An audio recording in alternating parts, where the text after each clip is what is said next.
সারা রাত ভর চোখের ভেতর স্বপ্নে তোমার আনাগোনা।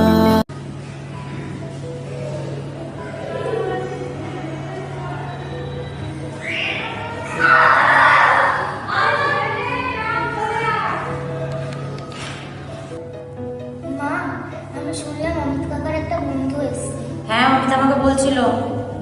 যাই হোক, না ডাকলে যাবি না। আমি নিচে যাই কই, আমি তো সবসময় ঘরেই থাকি। শুনেছি ও ছোটবেলার বন্ধু, আমাদের সাথে তো সবসময় থাকে। 2-4 দিন বন্ধুর সাথেও থাকুক। মা, কতদিন থাকবে গো? শুনেছি 2-3 দিন থাকবে, চাকরির খোঁজে এসেছে। মা, অমিত কাকার বন্ধুটা শুনেছি খুব দেখতে ভালো।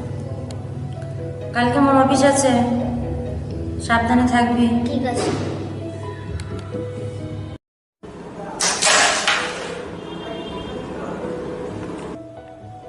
কিরে, তুই কি শুধু খেলবি? কিছু একটা বল, অনেকদিন পর তোর সঙ্গে দেখা হলো। কি বলবো, সারা জীবনটা পুরো কাটা টিউবলাইটের মতন হয়ে গেছে জানিস। তোর ব্যাপারে কিছু বল, আমি শুনি। আরে আগে তুই বল, তারপর আমি বলছি। আগে তুই বল। হ্যাঁ, আমার খুব লম্বা লিস্ট। আরে আগে তুই বল, তারপর আমি বলছি। আমার বিয়ে হয়ে গেছে। বিয়ে হয়ে গেছে? সালা ডুবে ডুবে তো ভালোই জল খেয়ে নিলি। কোথায় বৌদি? বৌদির সঙ্গে আলাপ করাবি না?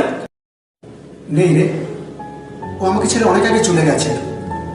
জানিস অমিত, আমি ওকে খুব ভালোবাসতাম।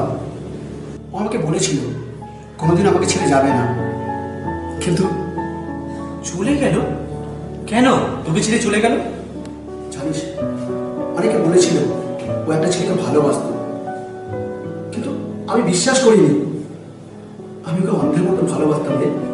বৌদি কোথায় গেছে তুই জানিস? না রে, অনেক খুঁজেছি পাগলের মতো, পাইনি। ভেলে সারা দুজনকে চিড়ে দিতাম।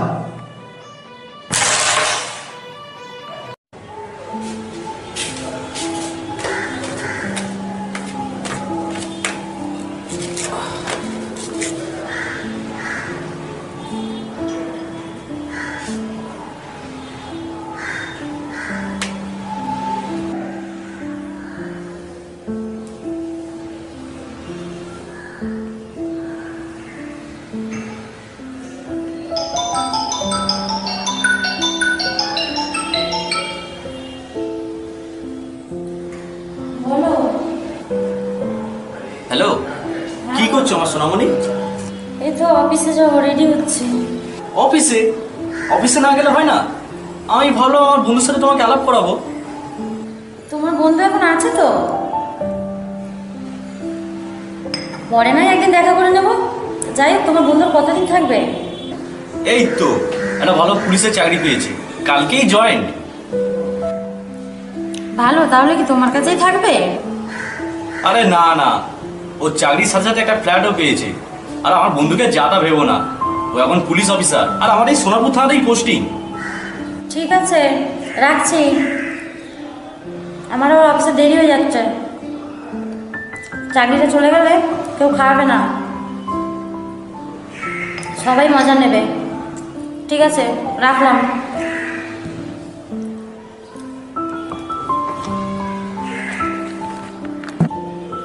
জাস সালা, ফোনটা কেটে দিল।